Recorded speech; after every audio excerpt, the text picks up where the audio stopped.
आज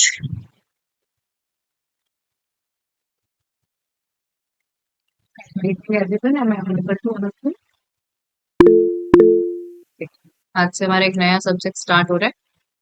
ठीक है।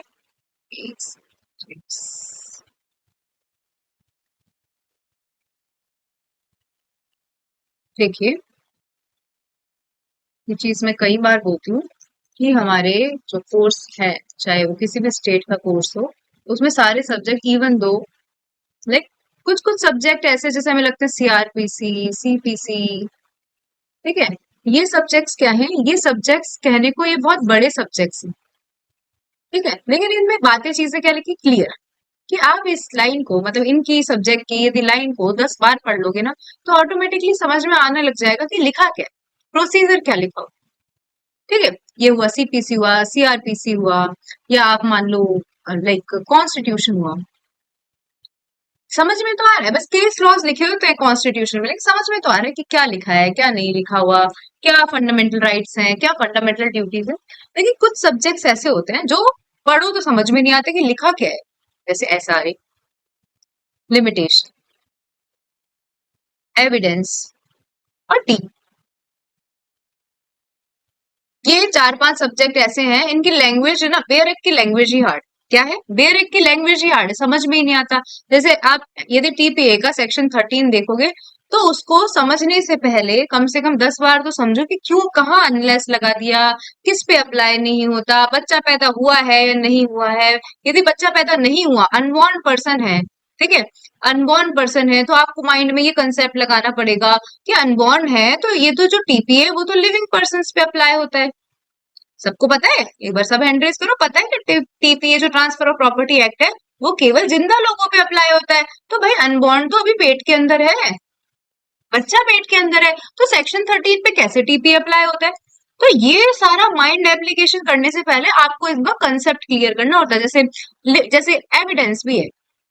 एविडेंस में जब हम सेक्शन 119 बी या 133 ऐसे कुछ सेक्शंस की बात करें, लाइक कॉन्ट्रडिक्शन, कोराबरेशन या अकम्पलिश की जो वर्दीनेस है उसकी बात करें, तो सेंटेंस में लिख दिया कि कोर्ट क्या करेगा, कोर्ट अकम्पलिश की बात को मानेगा, ये बोलता है मान लेगा, मे प्रिज्यूम, ये बोलता है कि भाई आपको कोराबरेशन करना जरूरी है। तो भाई लिख क्यों दिया? आपको ये चीज समझनी पड़ेगी, भाई एविडेंस में ये दो चीजें अलग अलग क्यों लिख दी है, सेम ही एक्ट में दो चीजें अलग अलग क्यों लिखती है। तो आपका जब तक कंसेप्ट क्लियर नहीं होगा, तब तक आप नहीं समझ पाओगे। आज जैसे लिमिटेशन की लैंग्वेज, जब हम लिमिटेशन एक्ट पढ़ रहे हैं, तो लिमिटेशन की लैंग्वेज ऐसी है कि समझोगे एक बार में तो सोचोगे कि क्या लिख दिया भाई, समझ में ही नहीं आ रहा, तुमने लिखा है तो क्या लिखा है। डायरेक्ट कुछ भी नहीं लिखा। इंग्लिश मतलब एक होती है सिंपल ब्रिटिश इंग्लिश, ठीक है, एक सिंपल सी इंग्लिश होती है, और एक होती है जैसे मैंने बोला, my name is Parul Jain, ठीक है, ये सिंपल इंग्लिश है। और मैं मेरे नाम को घुमा फिरा के बता बता रही हूँ कि भाई मैं फाउंडर हूँ इनोवेटिव जुडिशरी का, जुडिशरी की, मैं सीएस हूँ और ये हूँ, फलाना हूँ, ढिमकाना हूँ। तो डायरेक्ट बात, लैंग्वेज नहीं लिखी हुई है लिमिटेशन एक्ट में, एसआरए में, एविडेंस में, टीपीए में, आपको उनको समझना पड़ता है। तो लिमिटेशन एक ऐसा एक्ट है जो दिखने में बहुत छोटा है, सिंपल है।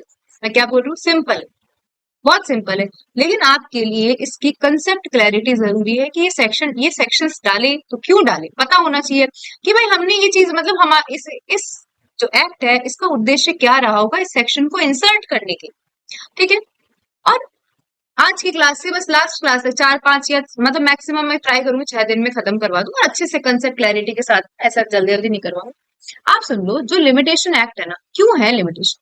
जैसे पारुल जैन बहुत आलसी लड़की, मैं बहुत ज्यादा आलसी लड़की हूँ, ठीक है, मुझे मेरे मेरे सर पे बर्डन काम होता है, तो मेरे सर पे ऐसे सर दुखने लग जाता है लेफ्ट में, यार ये काम करना है, करूंगी नहीं, बस मैं सोचती रहूंगी कि मुझे ये काम करना है, मुझे ये काम करना है, मुझे ये काम करना है, चाहे वो 5 मिनट का काम, ठीक है, सोचने से अच्छा है कि मैं उस काम को कर लूं।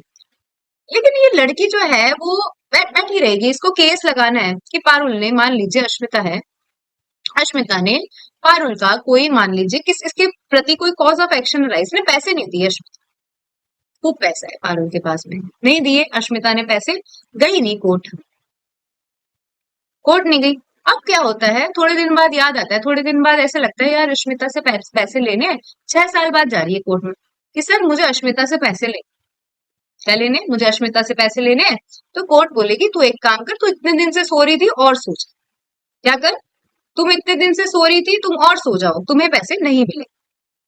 तो नाउ द क्वेश्चन इज, आपके मन में ये क्वेश्चन आएगा कि बेचारी अब इसने नहीं दिए, पारुल का लेना तो बनता है, पारुल का पैसा लेना तो बनता है, ये तो गलत है, कोर्ट तो गलत कर रहा है। तो कोर्ट बोल रहा है कि भाई हमारा एक प्रोसीजर है, यदि आपको आपके पैसे लेने हैं, जो इंसान नहीं दे रहा है उसके 3 साल के अंदर आके लो। कितने साल के अंदर आके लो? 3 साल के अंदर आके लो। यदि आप नहीं लेते तो यहाँ पे आप किसी कोई भी बताइए, अश्मिता आप बताइए, मतलब मैं आपके नाम लेती हूँ, क्या 3 साल मतलब, क्या 3 साल, जैसे मान लो अश्मिता को पारुल को अश्मिता से लेने थे 5 लाख रुपए, नहीं चुकाए, बोले नहीं चुका रही, बोल क्या कर लेगी, नहीं चुका रही मैं 5 लाख। तो क्या 6 साल बाद, मतलब 6 साल बाद पहुंच पहुंच रही है कोर्ट, कोर्ट मना कर रहा है कि मैं नहीं दिलवाऊंगा तेरे को 5 लाख रुपए। तो अब आपके सामने ये क्वेश्चन है कि इसका 5 लाख का नुकसान हो गया क्या?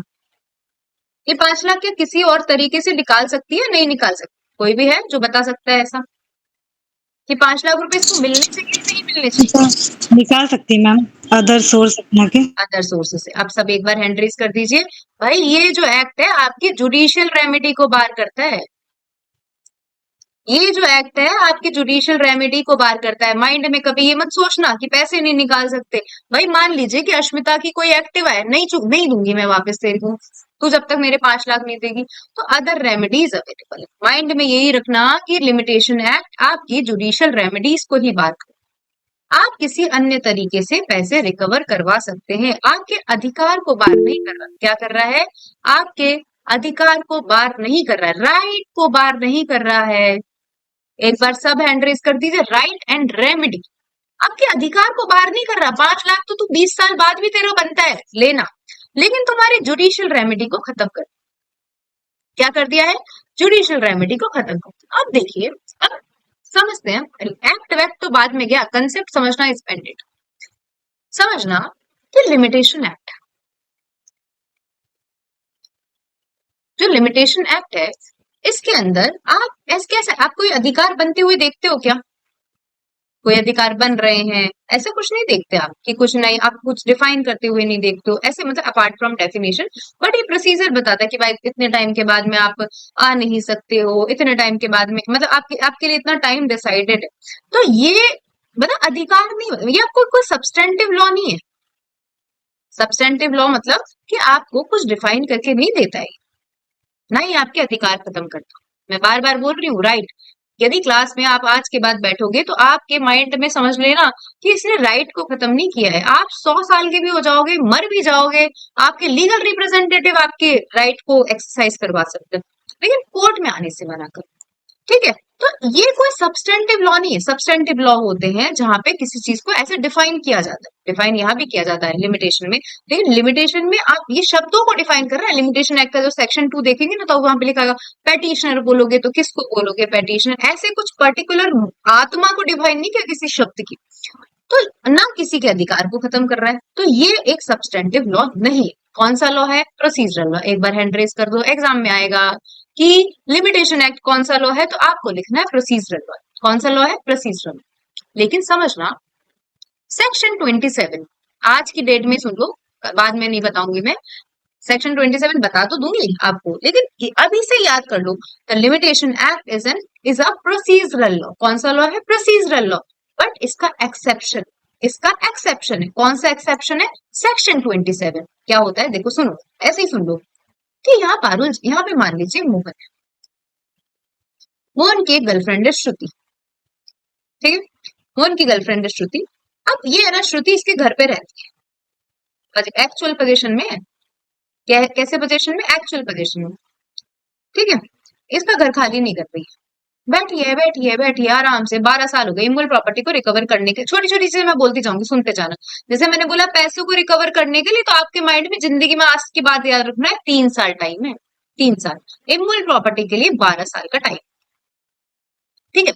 बैठी है, इसको सब, ये सब जानती है, ये सब जानता है कि एक्चुअल ये कौन में, ये श्रुति इसकी घर की ओनर नहीं है, लेकिन उसके पोजीशन में रह रही है एक्चुअल, ठीक है? निकाल नहीं रहा है इसको, नहीं निकाल रहा। अब इसको पता भी है, लड़ाई वड़ाई भी हो जाती है, मतलब इनकी लड़ाइयां भी हो जाती है, तो भी नहीं निकाल रहा है, वो बैठी है आराम से 12 साल। तो ये जो सेक्शन 27 है, ये बोलता है कि अब तूने 12 साल तुम्हारे यदि इस घर में रहते हुए हो गए ना, इस श्रुति को इसने एडवर्स पोजीशन ले लिया है। क्या ले लिया है? Adverse position, even though she is not the owner of the property. लेकिन अब तुम ये जानते हुए भी कि इसको निकालना है, ये तुम्हारे पोजीशन, इस तुम्हारे घर के पोजीशन में रह रही है, तुम उसको किसी तरीके से रिस्ट्रिक्ट नहीं कर रहे हो, तो भाई तुम 12 साल बाद भी अब 12 साल निकल जाने के बाद आप उसको रिस्ट्रिक्ट नहीं कर सकते हो। आप आपका अधिकार, आपका राइट भी खत्म हो गया है। तो जैसे ही राइट एक्सटिंग्विश किया तो कैसा, कौन सा लॉ आ गया? Substantive law. अभी मत समझो ज्यादा, अपन को इतना डिटेल में नहीं आना सेक्शन 27 क्या बोलता है। लेकिन मैंने बोला अभी तक तो पूरी जिंदगी में जितना भी हमने, जिंदगी मतलब अभी हम 11 मिनट में जितना पढ़ के आए, उस 11 मिनट में हमने यही सीखा कि प्रोसीजरल लॉ कैसा लॉ है? Procedural law. ठीक है। लेकिन इसका एक एक्सेप्शन है, सेक्शन 27। सेक्शन 27 जो बोलता है कि भाई जुडिशियल रेमेडी नहीं, यदि तुझे पता है कि she is living under adverse possession और she is having actual possession on your property, तब भी आप उसको डिनाई नहीं कर रहे हो, ना ही सूट लगा रहे हो, इंटरफेयर नहीं कर रहे हो, तो आपकी judicial remedy as well as आपका अधिकार, राइट भी खत्म हो जाता है। अब हैंड रेज कर दो, याद रखोगे जिंदगी में, लिखते रहो कि सेक्शन 27 एक आपका procedural as well as substantive law. अब ये किस तरीके का लॉ है? जो भी लॉ प्रोसीजरल लॉ होते हैं वो कौन से लॉ होते हैं? एक होता है आपका लेक्स फोरी और एक होता है लेक्स लोसी। एक होता है लेक्स फोरी, एक होता है lex fori. Procedural law mostly lex fori होता, मोस्ट, पता नहीं मुझे इसके कुछ एक्सेप्शन होंगे या नहीं होंगे, लेकिन प्रोसीजरल लॉ किसके होते हैं? फोरम के अकॉर्डिंग चलते हैं। और जो लेक्स लोसी लॉ होते हैं वो लोकेशन के अकॉर्डिंग चलते हैं। तो सीधी बात, ज्यादा दिमाग नहीं लगाना, या लोसी आ रहा है तो लोकेशन, या फोरी आ रहा है तो फोरम। कौन सा लॉ है? प्रोसीजरल लॉ है, तो ये एक तरीके का लेक्स फोरी लॉ। कौन सा लॉ है? Lex fori law. अब जब हमने अभी कल ही खत्म करा है, कल परसों ही क्या खत्म करा है? एसआरए। तो एसआरए एक्ट कौन सा है? एसआरए सेक्शन आ, कौन सा एक्ट है? Act number 47 of 1963। कौन सा एक्ट है? Act number 47 of 1963। लिमिटेशन है उल्टा उसका, एक्ट नंबर 36 ऑफ 1963। ठीक है, दोनों 1960। मेरे को तो भाई बहन लगते हैं, मुझे लगता है भाई बहन, ऐसा लड़की लगती है, लिमिटेशन लड़का लगता है। दोनों 1963 के एक साथ ही पढ़ते हैं। जब भी मेरे को एग्जाम में कभी मुझे प्रिपरेशन करनी होती है और आधा दिन देना है मुझे, तो आधा दिन मैं एसआरए लिमिटेशन को एक साथ दे, पॉक्सो पॉश को एक साथ दे दूंगा, मतलब ऐसे लगता है सिमिलर से। POCSO POSH, rent control, NI, interpretation, ये तीन सब, मतलब ये सब्जेक्ट में एक साथ पढ़ती हूँ। ये सारे सब्जेक्ट से दिख रहे हैं ना, तो मैं एक साथ पढ़ती हूँ। तो एसआरए लिमिटेशन।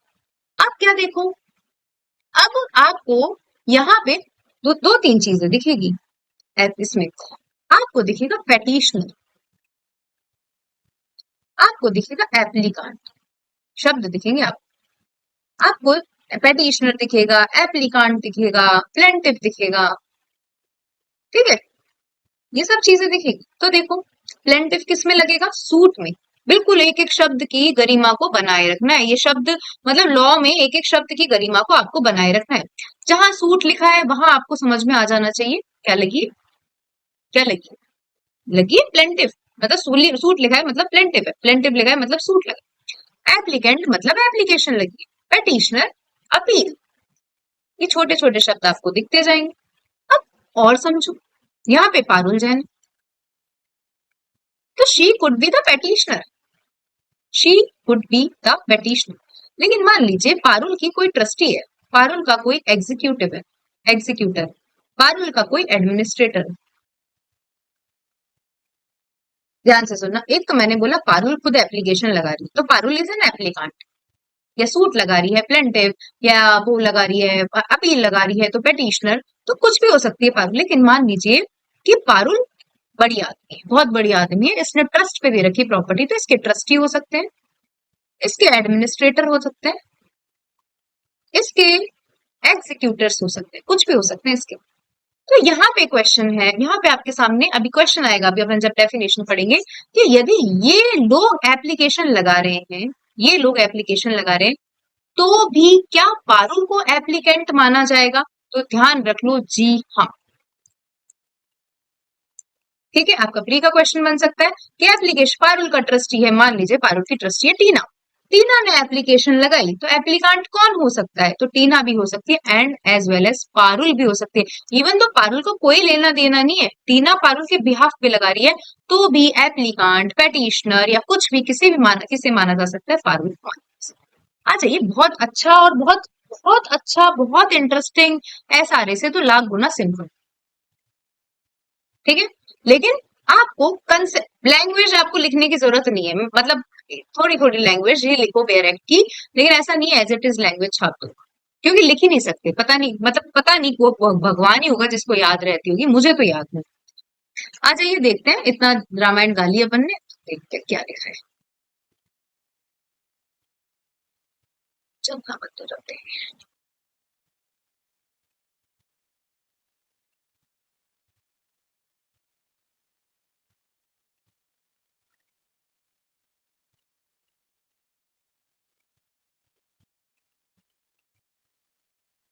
देखिए क्या लिखा हुआ है। इंट्रोडक्शन एक्ट नंबर 36 ऑफ 1963, मैंने आपको बता दी एक्ट नंबर 36 है। इसकी एनेक्टमेंट डेट 5 अक्टूबर 1963 कितनी है? 5 अक्टूबर 1963 है। तभी यहाँ पे एनेक्टमेंट डेट का ईयर होता है, मैंने आपको कई बार बताया है। और ये फोर्स में कब आया था? 1 जनवरी 1964 को फोर्स में आया था। कब आया था? 1 जनवरी 1964 को फोर्स में आया था। टोटल सेक्शन 32 है, सेक्शन 32 को रिपील कर दिया गया, तो भी आपको सेक्शन लिखने 32 ही सेक्शन लिखने, हो गया रिपील तो कोई बात नहीं। और 137 आर्टिकल है।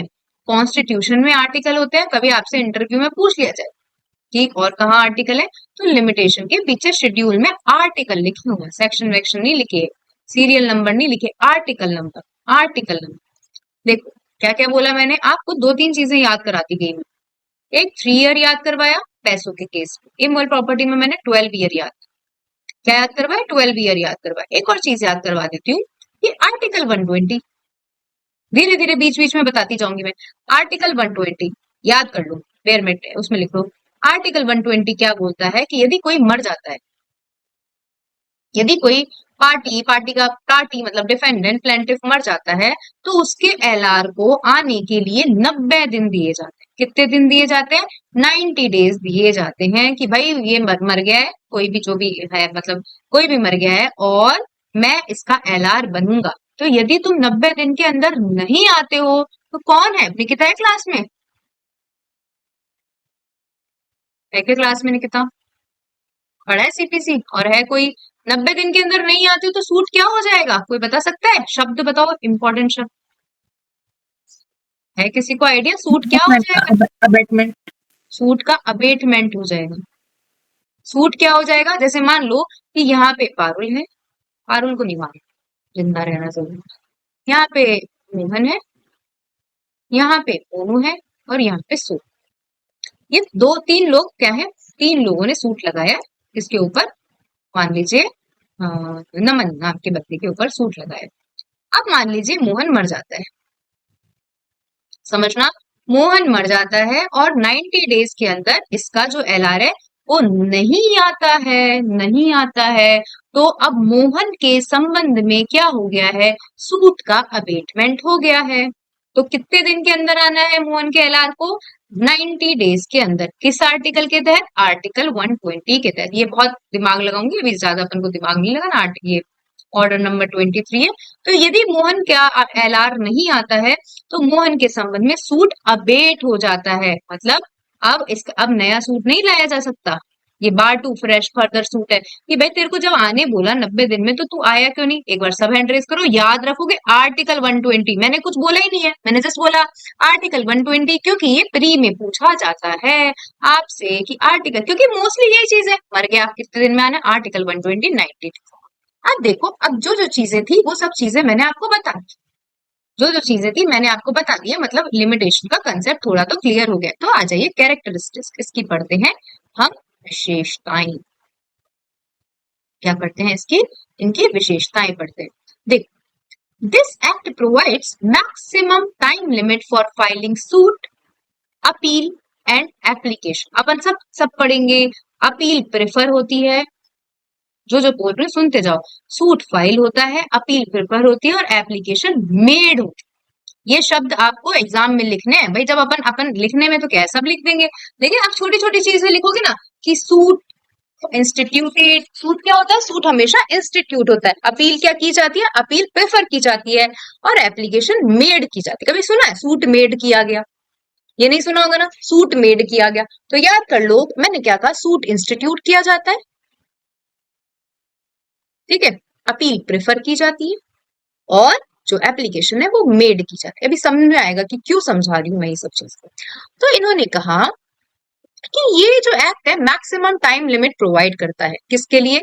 सूट को फाइल करने के लिए, अपील को प्रेफर करने के लिए, एप्लीकेशन मेड करने के लिए, जिसमें अग्रीव्ड पर्सन क्या कर सकता है? सूट को इंस्टीट्यूट कर सकता है, अपील को प्रेफर कर सकता है और एप्लीकेशन को मेक कर सकता है। If these are filed after expiry of time period it will be barred by limitation. ये बार्ड हो जाएगा लिमिटेशन। सबको बताया, ये एक लेक्स-कोरी लॉ है। कौन सा लॉ है? एक लेक्स-कोरी लॉ है। कैसा लॉ है? एक लेक्स-कोरी, बता दिया मैंने। ये एक प्रोसीजरल लॉ है। आप कोई ना तो आपके अधिकारों को देता है, ना ही आपके अधिकारों को छीनता है। ये केवल कोर्ट में जाने से आपकी जो जुडिशियल रेमेडी उसको रोकता है।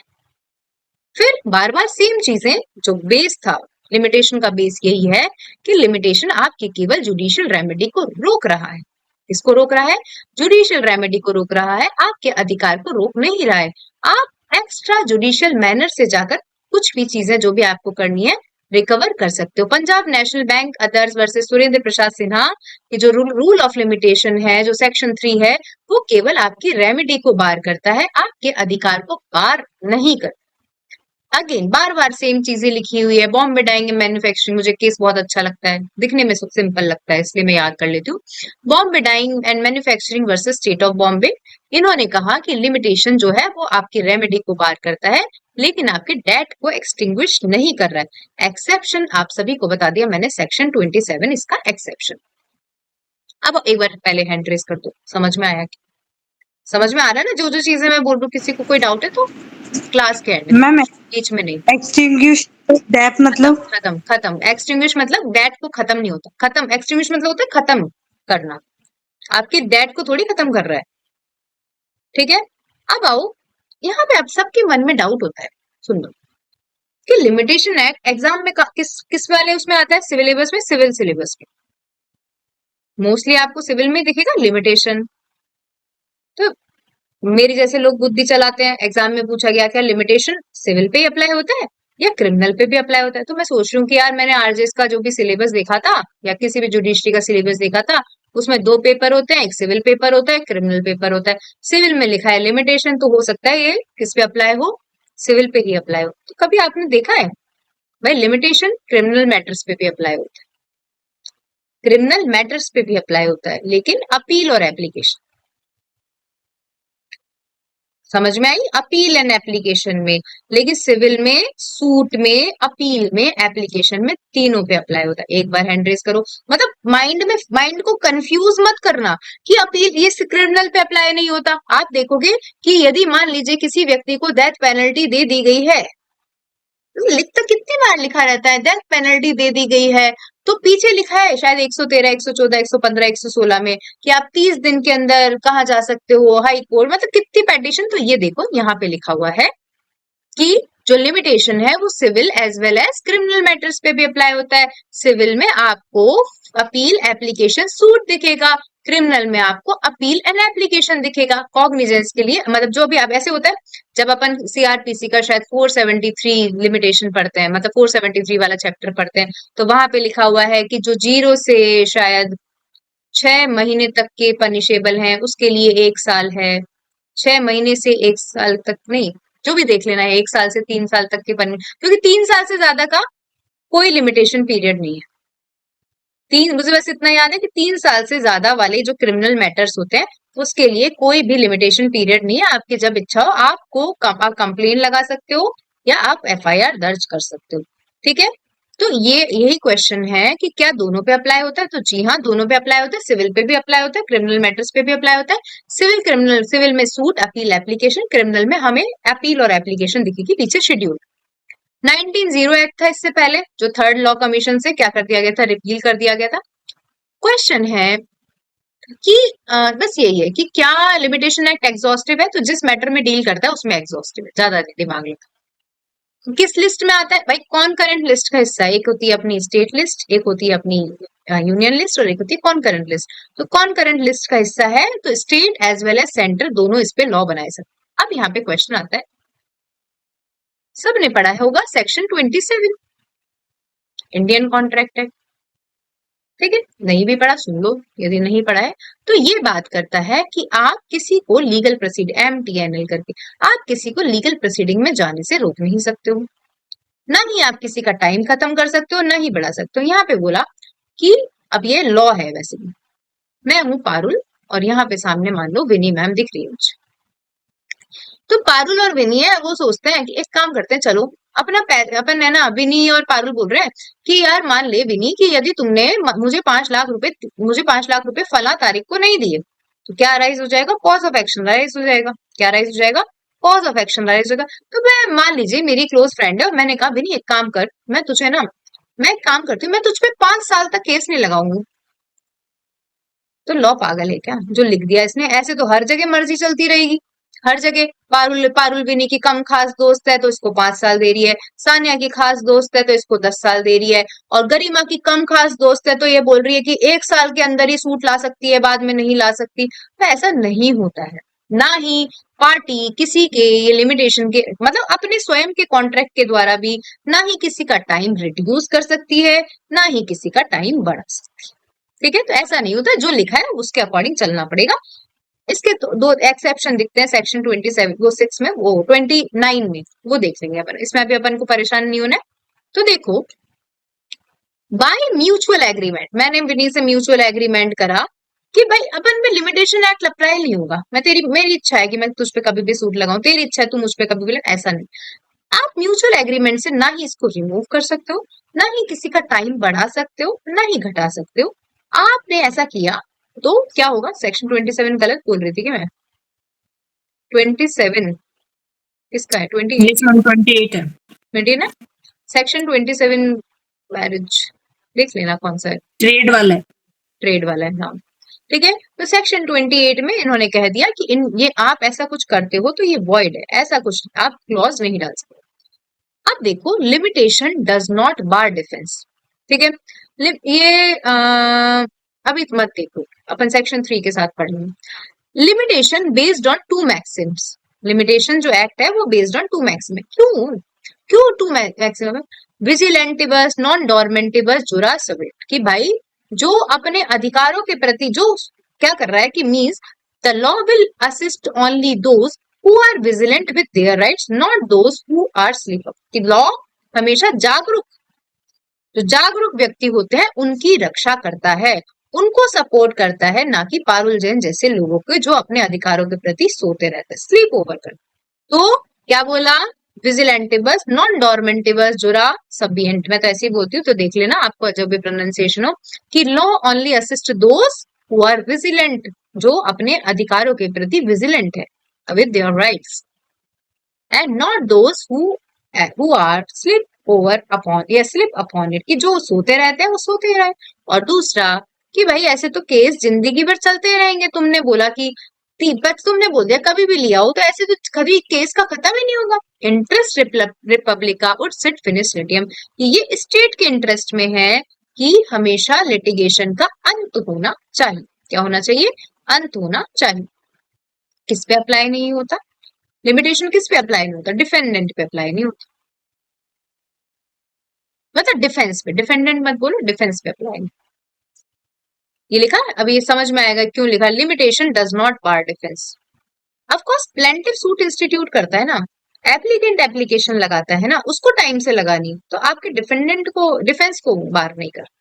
फिर किस पे अप्लाई नहीं होता, रिट्स पे। क्वेश्चन आया हुआ है, ये आपके मेंस का क्वेश्चन है, क्या लिमिटेशन एक्ट रिट्स पे अप्लाई होता है, तो रिट्स पर लिमिटेशन एक्ट अप्लाई नहीं होता। नहीं होता, पीछे कहीं आर्टिकल में नहीं लिखा हुआ, देखोगे आप पीछे कहीं आर्टिकल में रिट्स विट्स के बारे में नहीं लिखा हुआ, तो रिट्स पे अप्लाई नहीं होता, इस डिफेंडेंट्स पे नहीं होता, क्वासी जुडिशियल चीजें लाइक जैसे लिमिटेशन एक तो जनरल है भाई, स्पेशल लॉ पे थोड़ी अप्लाई होगा। जैसे मैं बोल रही हूँ कि हमारी इंडस्ट्री में डिस्प्यूट हो गया, तो लिमिटेशन एक्ट अप्लाई नहीं होगा, इंडस्ट्रियल डिस्प्यूट एक्ट में जो टाइम पीरियड लिखा है वो अप्लाई होगा। ठीक है, और कुछ देखते हैं, समझ में आ गई कि कैरेक्टरिस्टिक्स क्या क्या बोला मैंने, जल्दी जल्दी सुन लो। लिमिटेशन एक्ट, एक्ट नंबर 1963, मतलब एक्ट नंबर कौन सा है, 36 से 1963 का। प्रोसीजरल लॉ है, लेक्स फोरी लॉ है। प्रोसीजरल है क्योंकि आपके अधिकार को खत्म वतम नहीं कर रहा है, रेमेडी को खत्म कर रहा है, लेकिन सेक्शन 27 इसका एक्सेप्शन है। फिर लिमिटेशन, ना ही कोई व्यक्ति कॉन्ट्रैक्ट करके किसी भी लिमिटेशन के टाइम पीरियड को खत्म कर सकती है, एक्सटेंड कर सकती है, रिड्यूस कर सकती है, ऐसा कुछ नहीं कर सकती है। सेक्शन 28 से क्या हो जाएगा, बार हो जाएगा। Limitation does not bar defence, limitation किस पे अप्लाई नहीं होता, quasi judicial proceeding, special laws of writs पे अप्लाई नहीं होता। क्वेश्चन है रिट्स पे अप्लाई होता है क्या, नहीं होता रिट्स पे अप्लाई। और कुछ देखते हैं, लिमिटेशन कॉन्करेंट लिस्ट का हिस्सा है, और बस यही है। अभी कुछ स्टार्ट नहीं हुआ इससे कैरेक्टरिस्टिक्स है, क्योंकि आपका बेस क्लियर होना जरूरी है। अब देखो, देखना, लिमिटेशन एक्ट 1908 था पहले, कौन सा एक्ट था, इससे पहले भी था 1908 से पहले भी, ऐसा थोड़ी कि 1963 के पहले क्या लिमिटेशन एक्ट ने नहीं अप्लाई होता था, होता ही होगा। ऐसे तो केस तो 1963 के पहले के अभी तक चलते रहे 2025 में, तो पहले भी चलता था, ऐसा नहीं है। ये तो इन्होंने अमेंडमेंट कर दी, तो देखो, तो 1908 में होगा, इससे पहले और भी कभी कभी होगा। तो इन लोगों ने क्या करा, अच्छी अच्छी चीजों को क्या कर लिया, कंसोलिडेट कर लिया। क्या कर लिया है, लिमिटेशन एक्ट 1963 में अच्छी अच्छी चीजों को कंसोलिडेट कर लिया है। और कंसोलिडेट करने के बाद उनको ऐसा लगा कि इन चीजों में अमेंड, मतलब कंसोलिडेट कर दिया, लेकिन हमको क्या लग रहा है, उन जो भी लेजिस्लेचर थी उनको लगा कि भाई अमेंड किया जाना चाहिए, तो इन्होंने लिखा an act to consolidate and amend the law for the limitation of suits other proceeding. Section 29 apply हो जाएगा। ठीक है टीना, अब हम पढ़ेंगे सेक्शन 29। जब स्पेशल लॉ होते हैं तो सेक्शन 29 मतलब ऐसे, अभी चलो इतना दिमाग मत लगाओ, सेक्शन 29 अप्लाई होगा, अपन तब पढ़ेंगे सेक्शन 29 जब आगे। तो इन्होंने देखा an act to consolidate and amend the law for the limitation of suit and other proceeding and for purpose connected, कि भाई सूट और अदर प्रोसीडिंग, इनके लिए क्या करता है, इनके लिए जो भी लॉ दे रखे थे पहले उनको कंसोलिडेट करता है। कंसोलिडेशन का मतलब होता है इनको मर्ज करता है, और यदि उनमें कहीं भी गुंजाइश है सुधार की तो उसको अमेंड करता है। ठीक है, जो भी है ना। अब आओ, इसे क्या कहा जाता है, इसे लिमिटेशन एक्ट कहा जाता है, शॉर्ट टाइटल। ये संपूर्ण भारत पर अप्लाई होता है, और ये कब किस दिन आया, शायद 1 जनवरी 1964 को आया। ठीक है, एसआरए कब आया, जल्दी से बता दो कोई, एसआरए कब आया था एनफोर्समेंट में। अरे माइक ऑन करके जल्दी बताओ, कुछ नहीं पता, मस्त रहो आप लोग, मस्त, मुझे कोई फर्क नहीं पड़ता। आ जाओ। 13 मार्च। क्या बोल रहे हो, 13 मार्च। बताओ मुझे कुछ पता नहीं। फर्स्ट मार्च को आया था, 1 मार्च 1964। ठीक है, ये जनवरी में आया है, वो मार्च में। अब आओ, देखो, सुनना सुनना, मैंने बोला एप्लीकेंट। एप्लीकांट क्या है, एप्लीकांट कौन है,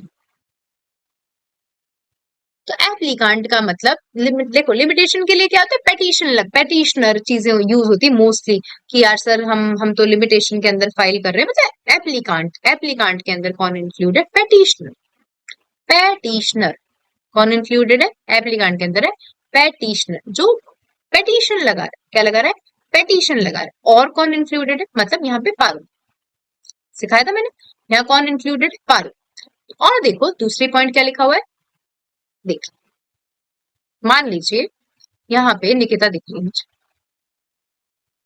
यहाँ पे निकिता, जैसे मान लीजिए कि पारुल तो एक लड़की है जो प्रेटिशनर, निकिता क्या कर रही है, निकिता पारुल से अधिकार डिराइव कर रही है। क्या डिराइव कर रही है, अधिकार डिराइव कर रही है, क्या लगाने का, एप्लीकेशन लगाने का। ठीक है, एक तो मान लीजिए डायरेक्ट पारुल लगा रही है, कौन लगा रही है, पारुल लगा रही है, समझ लो। एक मान लीजिए कि पारुल ने निकिता को पावर ऑफ अटॉर्नी दे रखी है कि मेरी तरफ से जितने भी सूट हो, कौन लगाएगी, तू लगाएगी, कौन लगाएगी, तू लगाएगी। अभी सिखा के आई पहले, तब भी कौन एप्लीकेंट माना गया, निकिता तो छोड़ो, मानी गई नहीं मानी गई, तब भी पारुल एप्लीकेंट मानी गई, जबकि एप्लीकेशन किसने लगाई? एक बार सब हैंड रेज करो। लगाई निकिता ने है, लेकिन अधिकार किससे लिया है? पारुल से लिया गया है। तो आपके मन में ये डाउट होएगा कि निकिता को बोल रहे हैं क्या ये एप्लीकेंट? निकिता को नहीं बोल रहे, एप्लीकांट, एप्लीकांट बोल रहे हैं कि भाई जिससे अधिकार डिराइव किया है ना, उसको भी एप्लीकांट माना जाएगा। तो इवन दो जो एप्लीकेशन लगाई गई है वो निकिता के द्वारा लगाई गई है, तो भी इस सेक्शन में अपन जो डेफिनेशन पढ़ेंगे उसने पारुल को महत्वता दी है। किसको महत्वता दी है? पारुल को महत्वता दी है कि भाई जिससे राइट डिराइव किया वो व्यक्ति भी क्या है? वो व्यक्ति एप्लीकेंट है। ठीक है, लगा निकिता रही है, मैं बार बार बोल रही हूँ लगा निकिता रही है, लेकिन आप शब्दों को समझना। इन्होंने बोला कि वह व्यक्ति जिससे अधिकार डिराइव किया गया है, तो यहाँ पे बात की गई है पारुल की। और मोस्टली लोग यही कंफ्यूज हो जाते हैं कि वह व्यक्ति जिसको अधिकार दिया गया है, ये नहीं लिखा वह व्यक्ति जिससे अधिकार डिराइव किया गया। तो तीनों बार ये पारुल को ही महत्वता दे रहे हैं। एक तो पेटिशनर पारुल, वह व्यक्ति जिससे अधिकार डिराइव किया गया पारुल, ये पारुल से निकिता ने अधिकार डिराइव किया। और अभी सिखा के आई मैं आपको, ट्रस्टी, एग्जीक्यूटर, एडमिनिस्ट्रेटर भी एप्लीकेशन लगा रहे हैं, तो ये अधिकार किससे लिए हैं? ये अधिकार भी पारुल से लिए, तो भी पारुल। तो यहाँ पे कुल मिला के 3 व्यक्तियों के जो नाम लिए गए एप्लीकांट के अंदर, ये तीनों व्यक्ति पारुल के बारे में बात करते हैं। एग्जाम्पल के तौर पे देखो, आ पेटिशनर, एप्लीकांट मतलब एप्लीकांट, लिमिटेशन के अंदर एप्लीकांट का जो शब्द है, एप्लीकांट का मतलब एक petitioner, Parul. Any person from or through whom an applicant, देखो मैं क्या बोल रही हूँ, निकिता को तो इन्होंने एप्लीकांट बोला, निकिता एप्लीकेशन लगा रही थी, उसको तो एप्लीकांट बोला, लेकिन इन्होंने इसको महत्वता नहीं दी, इसको महत्वता नहीं दी। इन्होंने बोला इस पर्सन को महत्वता दे रहे, एक ऐसा व्यक्ति जिससे या जिसके द्वारा एप्लीकांट निकिता क्या करती है? अपना राइट टू अप्लाई डिराइव करती है। एक बार इस सेंटेंस के लिए हैंड रेज करो। यहाँ पे again Nikita as well as Parul दोनों को एप्लीकेंट माना गया है, लेकिन ये जो डिफाइन कर, क्योंकि निकिता तो सामने दिख रही है, निकिता एप्लीकेशन लगा रही है पावर ऑफ अटॉर्नी लेकर, तो निकिता तो दिख ही रही है, तो निकिता को नहीं बोल रही है जो ये बोल रहा है कि any person through or from whom the applicant derives his right to apply. ठीक है, राइट टू अप्लाई कहां से डिराइव कर रही है? पारुल से डिराइव कर रही है। तो यहाँ पे any person from or through whom an applicant derives his right to apply.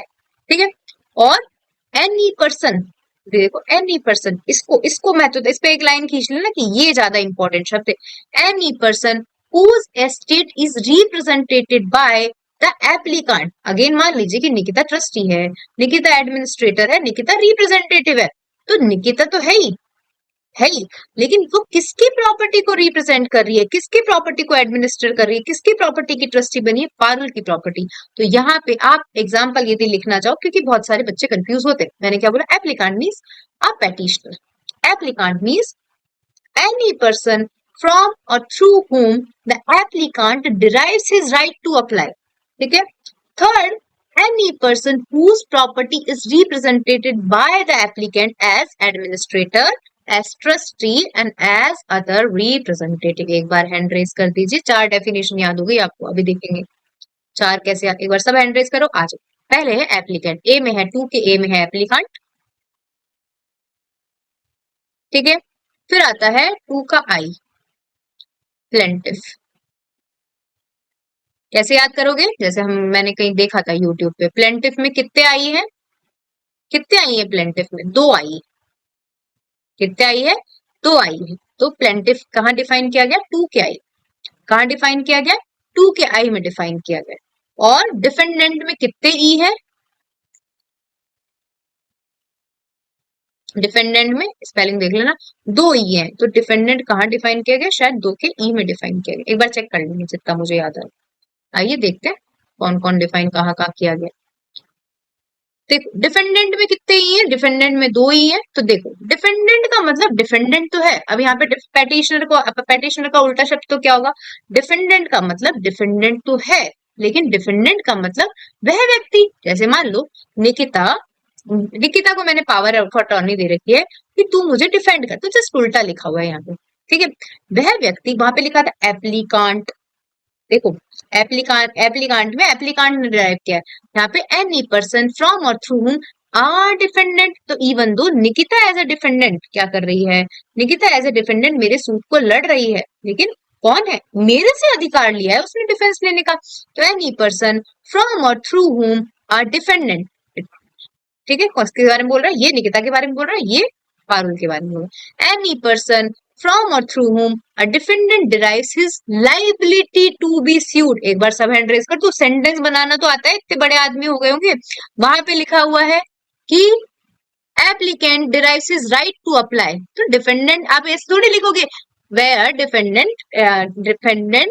Derive his right to apply. Of course defendant क्या करता है, उसकी लाइबिलिटी जो स्यू होने की liability to be sued, defendant derives his liability to be sued. और वह मतलब वही अगेन कि यदि निकिता पारुल की एडमिनिस्ट्रेटर है, पारुल की एग्जीक्यूटर है, पारुल की रिप्रेजेंटेटिव है, तो अगेन पारुल जिसकी प्रॉपर्टी को डिफेंडेंट रिप्रेजेंट करता है as an executor, as an administrator, और मैं जो जिस चीज से पूछूं समझ लेना कि समझ रहे हो ना, यहाँ ये डिफेंडेंट ये पारुल नहीं है। एक बार इमरान सर, विनी मैम, टीना मैम, आस्था मैम, रुचि मैम, गौरव, जितेंद्र सर, पद्मिनी मैम, प्रतीक सर, समझ में आया क्या कि भाई ये डिफेंडेंट पारुल के लिए नहीं है, ये डिफेंडेंट निकिता के लिए है। लेकिन इसको इज्जत नहीं दे, मतलब दो सबको इज्जत दो, लेकिन इसको तो मान ही रहे ना डिफेंडेंट। निकिता यदि खड़ी है एज अ डिफेंडेंट, निकिता को तो मान ही रहे हैं, लेकिन जिसके लिए खड़ी है उसको भी डिफेंडेंट मान, जिसके लिए खड़ी उसको भी। तो ये कौन सी पढ़ी हमने, हमने पढ़ी एप्लीकांट जो ए में है, डिफेंडेंट जो ई में है, अब प्लेंटिफ जो आई में हुई। प्लेंटिफ का मतलब प्लेंटिफ तो है ही, प्लेंटिफ का मतलब प्लेंटिफ तो है ही, और कौन है, प्लेंटिफ का मतलब any person from or through हुम आ प्लेंटिफ। शब्द याद रखो, वहां पे सबसे पहले मैंने लिखा था आ एप्लीकांट, डिफेंडेंट में लिखा था आ डिफेंडेंट, और यहाँ पे लिखा a plaintiff derives his right to sue, जो एक व्यक्ति जिससे प्लेंटिफ अपना राइट टू स्यू क्या करता है, डिराइव करता है। और एक ऐसा व्यक्ति जिसकी एस्टेट रिप्रेजेंट की जाती by the plaintiff as an executor, as an administrator और अदर रिप्रेजेंटेटिव।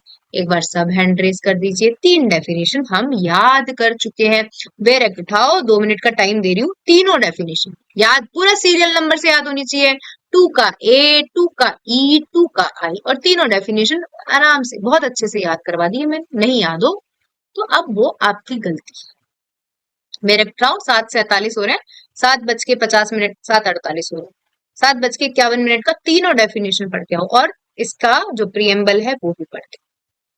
एक बार सब हैंड रेज कर दीजिए, किसी को नहीं समझ में आया तो बता दी। सबको याद हो गई ना, याद करना है अपन को।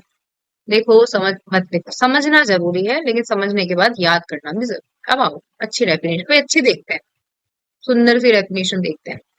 देखो, एप्लीकेशन इंक्लूड्स पेटिशन, तो आपको एक चीज समझ में आ गई, एप्लीकेशन इंक्लूड्स पेटिशन की बार बार जो एप्लीकांट एप्लीकांट, अब आपको मन में ये भी तो आ रहा होगा, एप्लीकांट में इन्होंने बोला एप्लीकांट इंक्लूड्स पेटिशनर, तो इन्होंने कुल मिला के सब चीजों को इंक्लूड कर लिया, एप्लीकेशन में भी इन्होंने पेटिशन को इंक्लूड कर दिया। परेशान। अब आओ, बॉन्ड अपन छोड़ देते हैं, बॉन्ड अच्छा नहीं, अपन पढ़ते हैं ईजमेंट। ईजमेंट की डेफिनेशन इंटरेस्टिंग है, अच्छी लगती। ईजमेंट जैसे मानो कि मैं हूं, मेरा ये मैं हूं, मान लीजिए यहाँ पे इमरान से, हम दोनों का एक रास्ता है, पब्लिक वे। कौन सा वे, पब्लिक वे, या मान लो कुछ इनमें से मान लेते हैं। जैसे एक घर है, ठीक है, इस घर से क्या आ रही है, इस घर से मुझे सूरज की रोशनी आ रही है, और आराम से मैं इस और रोशनी को 20 साल तक एंजॉय कर रही हूँ, तो मेरा ईजमेंट का राइट अपने आप ऑटोमेटिकली क्रिएट हो जाता है। यदि कोई इस राइट में इंटरफेयर नहीं करे ना, इस अधिकार में कोई इंटरफेयर नहीं करे, तो ये है ईजमेंट का अधिकार। तो आपको धीरे धीरे समझ में आए, क्या ये अधिकार कॉन्ट्रैक्ट से अराइज हुआ है क्या, कोई बताओ, प्रतीक सर, क्या मैंने किसी से मैंने सूरज देवता से कॉन्ट्रैक्ट किया है कि मुझे आप रोशनी दोगे, ऐसा कुछ नहीं है। तो सबसे पहली लाइन ईजमेंट की है कि एक ऐसा अधिकार है जो कॉन्ट्रैक्ट से अराइज नहीं हो, एक ऐसा अधिकार जो कॉन्ट्रैक्ट से अराइज नहीं होता। देखिए, ईजमेंट इंक्लूड्स है, मतलब यहाँ पे डिफाइन नहीं किया गया है, ठीक है, सबको समझ में आता है ना इंक्लूड्स का मतलब। इंक्लूड्स मतलब यहाँ पे ईजमेंट को डिफाइन नहीं किया गया, ये इंक्लूसिव डेफिनेशन है। ईजमेंट का मतलब तो लिखा होगा ईजमेंट एक्ट में, यहाँ पे ये डिफाइन नहीं कर रहा, यहाँ पे ये बता रहा है कि ईजमेंट का मतलब ईजमेंट तो है, जैसे आपने पेटिशन वो मत लिख के आ जाना, प्लेंटिफ मीन्स मत लिख कर आ जाना। यहाँ पे देखो, यहाँ पे क्या लिखा है, एप्लीकेंट इंक्लूड्स, एप्लीकेंट का मतलब एप्लीकेंट तो है, इंक्लूड्स लेकिन ये तीन लोग भी इंक्लूडेड है, ठीक है। डिफेंडेंट का मतलब, क्योंकि आप खुद सोचो, यदि डिफेंडेंट का मतलब आप लिख दोगे डिफेंडेंट मीन्स, तो डिफेंडेंट मीन्स तो who has right to be sued, या मतलब who has liability to be sued, वो है डिफेंडेंट। यहाँ पे क्या डिफेंडेंट को डिफाइन किया गया है क्या? नहीं। ना ही प्लेंटिफ को डिफाइन किया गया, प्लेंटिफ इंक्लूड्स, यहाँ पे डिफाइन नहीं है, डेफिनेशन वाला क्लॉज नहीं है, मतलब डेफिनेशन क्लॉज है लेकिन ये वो डिफाइन नहीं कर रहा। और अगेन ईजमेंट इंक्लूड्स, भाई ईजमेंट एक्ट में जो डिफाइन है वो तो है ही, लेकिन इन्होंने कहा ईजमेंट इंक्लूड्स एक अधिकार जो किससे किससे अराइज होता है, जो कॉन्ट्रैक्ट से अराइज नहीं होता। Easement includes a right not arising from contract, एक ऐसा अधिकार जो अराइज नहीं होता है कॉन्ट्रैक्ट से, जिसके कारण एक व्यक्ति, जैसे मान लीजिए कि ये पारुल है और ये प्रतीक सर है, इनका घर है, ये रास्ते से निकलती है, इस रास्ते से निकलती है ये पारुल, इसका अधिकार है भाई, रोज उस रास्ते से निकल रही है आराम से। अब यहाँ पे गमले लगा दिए भाई, क्या लगा दिए? गमले लगा दिए, पेड़ उगा दिए इन्होंने कि भाई मेरे घर के बाहर की जगह है, पारुल का घर यहाँ पे है, तो यहाँ और यहाँ से इनका, ये यहाँ से इनके घर का रास्ता चालू होता है, ठीक है भाई, निकलेगी तो यहीं से, तुम्हारे पेड़ पे कूद कूद के थोड़ी जाएगी। इन्होंने पेड़ लगा दिया। अब जैसे इस पेड़ को देखोगे ना, आपको ये डेफिनेशन समझ में आ जाएगी। देखिए, अब पारुल क्या कर सकती है, इन पेड़ों के जो गमले हैं उनको रिमूव कर सकती, क्या कर सकती है? रिमूव कर सकती है। और क्या कर सकती है? रिक्वेस्ट कर सकती है कि सर आप इनको एप्रोप्रिएट जगह पे लगाओ। क्या लगाओ?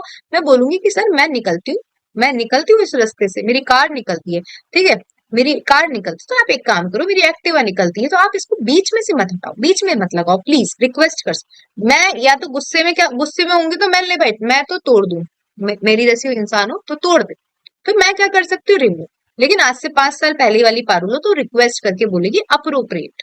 तो मैंने क्या कहा, अब दूसरा सेंटेंस समझना कि एक ऐसा ईजमेंट इंक्लूड्स, एक ऐसा अधिकार जो कॉन्ट्रैक्ट से अराइज नहीं होता है, नहीं होता।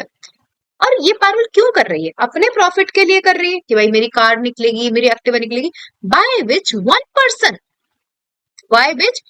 पर्सन इज एंटाइटल्ड, मैं एंटाइटल हूं to remove and appropriate for his own profit, for his own profit. आप ध्यान से सुनना मेरी बात, कि ये प्रतीक सर मतलब मान लीजिए ये पारुल है, ये इसके घर का रास्ता है यहाँ तक, ये प्रतीक है, ये इनके घर का रास्ता है इनके घर के रास्ते, ये इनके घर का रास्ता है, लेकिन ये मेरा ईजमेंट का अधिकार क्रिएट कर चुका है क्योंकि मैं यहीं से निकलती हूँ हमेशा।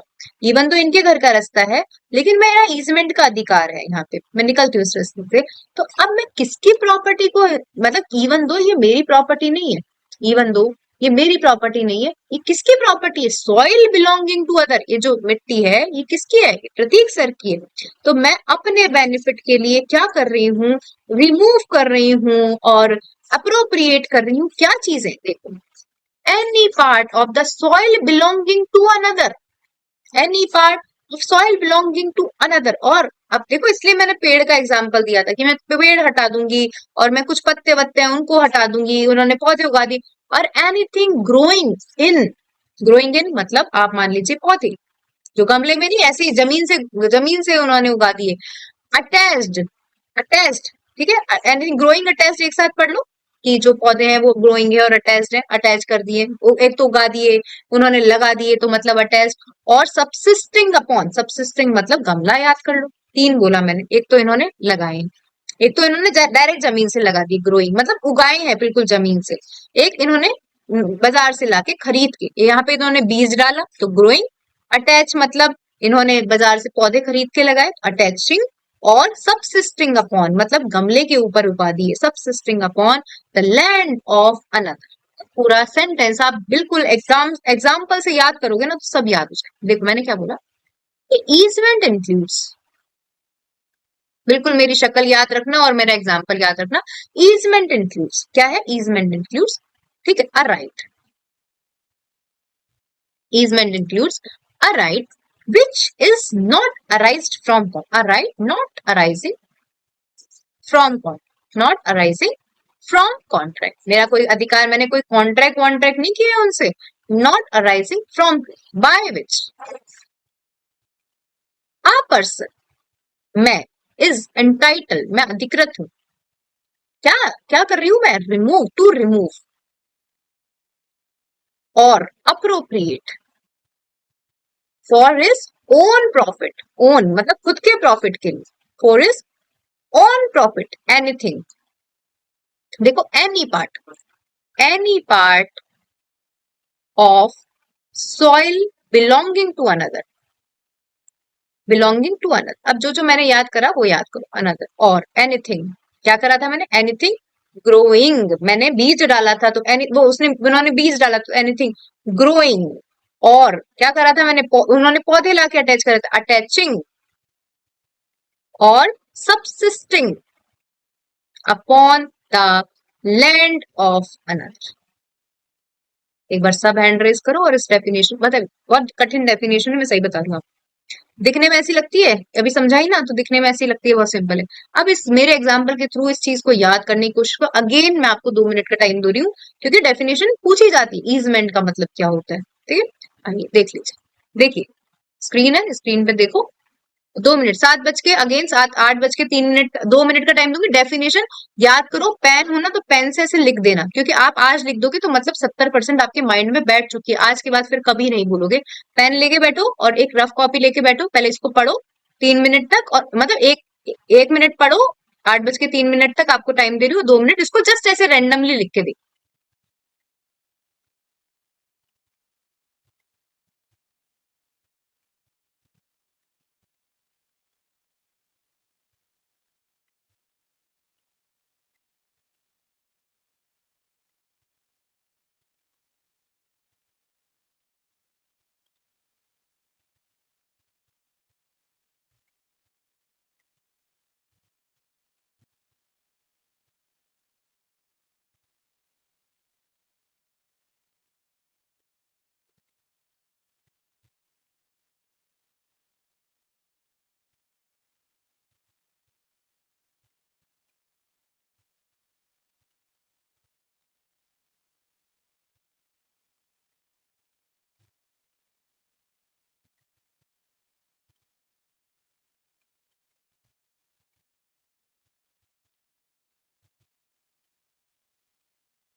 सब हैंड रेज कर दीजिए, समझ में आ गई क्या? लिख के देख ली क्या सबने? एक बार ही बता दीजिए। ठीक है, आओ आप इसे बोलो कि ऐसा अधिकार जो कॉन्ट्रैक्ट से अराइज नहीं होता, जहां पर एक व्यक्ति क्या कर सकता है? अप्रोप्रिएट कर सकता है, रिमूव कर सकता है soil belonging, any part of the soil belonging to another, anything growing, anything attached or anything subsisting upon the land of. अब आ जाइए कुछ और इंटरेस्टिंग देखते हैं। फॉरेन कंट्री मतलब एक ऐसा कंट्री जो इंडिया से बाहर है। गुड फेथ मतलब जो आईपीसी की डेफिनेशन है गुड फेथ की, बीएनएस की, वही सेम डेफिनेशन है। Nothing is said to be shall be deemed to be done in good faith. ठीक है, किसी भी काम को गुड फेथ में तब तक नहीं माना जाएगा जब तक कि आपने उसको ड्यू केयर और अटेंशन से नहीं किया। Nothing is said to be done in good faith until unless, मतलब which is not done with due care and attention. ये अपना हो गया, ये अपना हो गया, और अपन आते हैं, चलो ये दो डेफिनेशन पे आते हैं। देखो इस डेफिनेशन के अंदर दो डेफिनेशन दे रखी है। ये जो डेफिनेशन है इसके अंदर दो डेफिनेशन दे रखी है। एक दे रखा है पीरियड ऑफ लिमिटेशन और एक दे रखा है प्रिस्क्राइब्ड पीरियड। ध्यान रखना ये दोनों चीजें अलग अलग, ये दोनों चीजें अलग अलग है। बहुत सारे बच्चे कंफ्यूज है, आपसे पूछा प्रिस्क्राइब्ड पीरियड लिख के आ जाते ये प्रिस्क्राइब्ड एंड शेड्यूल ऐसे लिखे आएंगे, नहीं ऐसे नहीं। एक है पीरियड ऑफ लिमिटेशन और ये टू का जे है, टू का जे। ठीक है, वो टू का एफ था ईजमेंट, ये टू का जे। धीरे धीरे सब याद हो जाएगा आपको ऐसे कुछ। अब देखो कैसे याद करना है कि period of limitation means period of limitation prescribed for any suit appeal application by the schedule. मतलब मैं एक ऐसी इंसान हूं जो मेरे को नहीं याद होती है डेफिनेशन, तो मैंने इसको याद करने का एक तरीका अपनाया था। इसको मैंने याद करा पॉल्स कि जो पीरियड ऑफ लिमिटेशन है जो शेड्यूल में प्रिस्क्राइब्ड है ना उसको पीरियड ऑफ लिमिटेशन, राइट। पीछे जो प्रिस्क्राइब्ड है ना उसे कहेंगे, मतलब शेड्यूल में प्रिस्क्राइब। मैंने ऐसे याद कर रखा था पॉल्स, मैं आपको भी बता देती हूँ। देखो मेरी ऐसी अजीब अजीब सी ट्रिक होती है जैसे मैंने याद करा, क्योंकि बार बार सब इंसान कंफ्यूज होते हैं पीरियड ऑफ लिमिटेशन और प्रेस्क्राइबिंग। तो मैंने क्या कहा कि पीरियड ऑफ लिमिटेशन वह पीरियड है जो सूट अपील और एप्लीकेशन के लिए किधर दे रखा है, शेड्यूल में प्रिस्क्राइब कर रखा है। और प्रिस्क्राइब्ड पीरियड क्या है? प्रिस्क्राइब्ड पीरियड जो सेक्शंस दे रखे हैं ना, अभी दिखेंगे आपको 9 से 24, या प्रोविजन ऑफ इस एक्ट में जो प्रोविजन दे रखे हैं उसके अकॉर्डिंग कैलकुलेट किए जाते हैं। वापस पढ़ो मैंने क्या कहा, period of limitation means the period of limitation prescribed for any suit appeal or application by the schedule, suit appeal और एप्लीकेशन बाय द शेड्यूल। एक बार सब हैंड रेज करो, याद कर लोगे पॉलिसी, कंफ्यूज नहीं होना। पीरियड ऑफ लिमिटेशन जो शेड्यूल में प्रिस्क्राइब है, शेड्यूल में प्रिस्क्राइब है, और प्रिस्क्राइब पीरियड मतलब जो प्रोविजन, ये जो एक्ट है इसके प्रोविजन के अकॉर्डिंग क्या किए जाते हैं, कंप्यूट किए जाते हैं। तो ये डेफिनेशन मोस्टली पूछी जाती है, ये इसका सीरियल नंबर भी पूछा जाता है। अब तो सब याद हो गया, देखो कोई आपको इशू होगा ही नहीं। आपने 2 का ए याद करा, सबको याद है एप्लीकेंट, 2 का आई याद करा प्लेंटिव, 2 का ई याद करा डिफेंडेंट, 2 का एफ याद करा, अभी पढ़ के आए ईजमेंट, और 2 का जे, 2 का जे इंपॉर्टेंट है, ये इसको नहीं भूलना है। जैसे कॉन्ट्रैक्ट में 2 का एच इंपॉर्टेंट है, कॉन्ट्रैक्ट को डिफाइन करता है, जैसे 2 का जे। पढ़ क्या रहे हैं, यही तो पढ़ रहे हैं। पूरा एक्ट किसके लिए पढ़ रहे हैं, 2 के जे के लिए ही पढ़ रहे हैं। किसके लिए पढ़ रहे हैं, 2 का जे, 2 का जे होते हैं ना जिया जी सबसे बड़े मानते हैं ऐसे घर में, तो इनको जे। ठीक है, अब आओ कोई और अच्छी डेफिनेशन देखते हैं। देख जैसे इसने बोला पेटिशन इंक्लूड्स एप्लीकेशन, इन्होंने बोला suit does not include, sorry suit, जब भी सूट की बात करोगे तो इसके अंदर अपील और एप्लीकेशन इंक्लूड नहीं है, ये डिफरेंट चीज है। सूट अपील और एप्लीकेशन तीनों डिफरेंट चीज है। तो suit does not include appeal and application. तो इसको सीरियल नंबर याद नहीं भी करो तो चल जाएगा, लेकिन मैंने जिसका बोला आपको याद करना पड़ेगा। अब देखो टॉर्ट, टॉर्ट की डेफिनेशन याद करो। देखो टॉर्ट एक ऐसी लाइबिलिटी है, ऐसा सिविल रॉन्ग है जो किसी कॉन्ट्रैक्ट के ब्रीच करने से उत्पन्न नहीं होता। मतलब जो क्या है, मतलब आप ये देखो टॉर्ट किसी कॉन्ट्रैक्ट के ब्रीच से नहीं होता है। टॉर्ट ट्रस्ट के ब्रीच से नहीं होता। तो सिंपल ये डेफिनेशन दे रखी है कि tort means a civil wrong which is not exclusively the breach of contract और ब्रीच ऑफ ट्रस्ट। जो ब्रीच ऑफ कॉन्ट्रैक्ट या ब्रीच ऑफ ट्रस्ट नहीं है वो टॉर्ट, इन्होंने कहा कि टॉर्ट एक तरीके का सिविल रॉन्ग है जो एक्सक्लूसिवली ब्रीच ऑफ कॉन्ट्रैक्ट नहीं है और जो एक्सक्लूसिवली ब्रीच ऑफ ट्रस्ट नहीं। ठीक है, ट्रस्टी। अब देखो, अपन एक सेकंड रुको ना।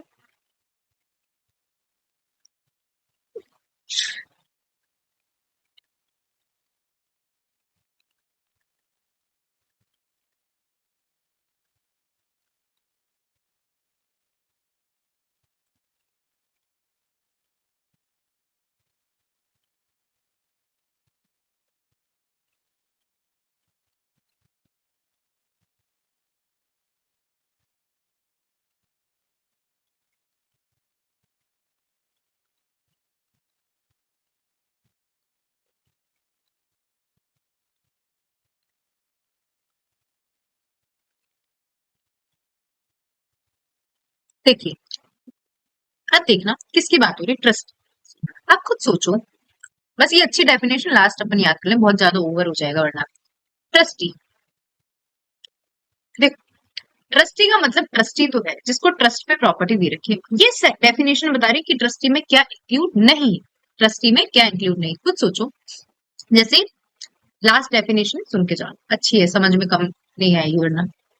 एक होता है मोर्गेजी, सब जानते हैं मोर्गेजी क्या होता है, मोर्गेजर क्या होता है, नहीं भी जानते तो सुन लो। ये होता है मोर्गेजर, ये होता है मोर्गेजर। तो मोर्गेजर कौन होता है, जो अपनी प्रॉपर्टी को मोर्गेज करके पैसा ले रहा है। मतलब जैसे मान लो यहाँ मोहन है और यहाँ सोहन है। यदि मोहन ने सोहन से 5 लाख रुपए दिए और अपनी प्रॉपर्टी को मोर्गेज कर दिया है, तो ये मोर्गेजर, ये मोर्गेजर है ना। एम्प्लॉयर जो नौकरी देता है, एम्प्लॉय जिससे वो नौकरी, जो नौकरी लेता है। और इस सोहन कौन है, मोर्गेजी, इसने क्या लिए, प्रॉपर्टी ली। अब मोहन ने चुका दिए पैसे, ले भाई तेरे पैसे वापस कर, ले ले वापस, तेरे पैसे वापस ले। ठीक है, मोहन ने चुका दिए 5 लाख। और ये सोहन अभी भी प्रॉपर्टी में बना हुआ है, अभी भी प्रॉपर्टी में बने, वापस करना, खत्म कर, तेरे को इसने 5 लाख दिए, इसकी प्रॉपर्टी वापस कर। ये अभी भी प्रॉपर्टी में बना हुआ है, तो ये डैश एक्शन बोल रहा है ये ट्रस्टी नहीं है। एक बार सब हैंड रेज कर दो भाई। ये बोल, ये कोई अपने आप को ट्रस्टी थोड़ी बोलने लग जाएगा। भाई तेरे पैसे, तुझे पैसे वापस मिल गए तो तेरी प्रॉपर्टी वापस कर दे। अभी अभी भी मजे से मजे कर रहा है प्रॉपर्टी में बैठ के, तो ही इज नॉट ट्रस्टी। ठीक है, ट्रस्टी डज नॉट इंक्लूड बेनामीदार। अभी रट लो इसको, बेनामीदार क्या होगा कुछ मुझे नहीं पता। मुझे जो चीज नहीं पता मैं ज्यादा दिमाग लगाती भी नहीं हूँ, मैंने रट रखा है इसको। आप भी, आपकी मर्जी है तो आप रट लो, अदरवाइज समझने की कोशिश स्वयं करना कि ट्रस्टी डज नॉट इंक्लूड बेनामीदार। ठीक है, अब देखो मैंने जो लाइन बोली, सोहन बना हुआ था ना उसकी प्रॉपर्टी में, mortgagee remaining in possession, mortgagee remaining in possession after the mortgage has been satisfied. Mortgage satisfy हो चुका था उसका, 5 लाख रुपए उसको मिल चुके थे। इवन आफ्टर, वो 5 लाख लेने के बाद भी किस में बना हुआ है, प्रॉपर्टी में बना हुआ है, प्रॉपर्टी में रिमेनिंग है, तो भी वो नहीं है। और एक ऐसा व्यक्ति जो रॉन्गफुल पोजीशन में है विदाउट टाइटल, ऑफकोर्स तू थोड़ी ट्रस्टी होगा। तो 3 चीजें हैं, ट्रस्टी डज नॉट इंक्लूड, अच्छी सुंदर राइटिंग लिखते हैं आपको याद हो जाएगा। Trustee, trustee does not,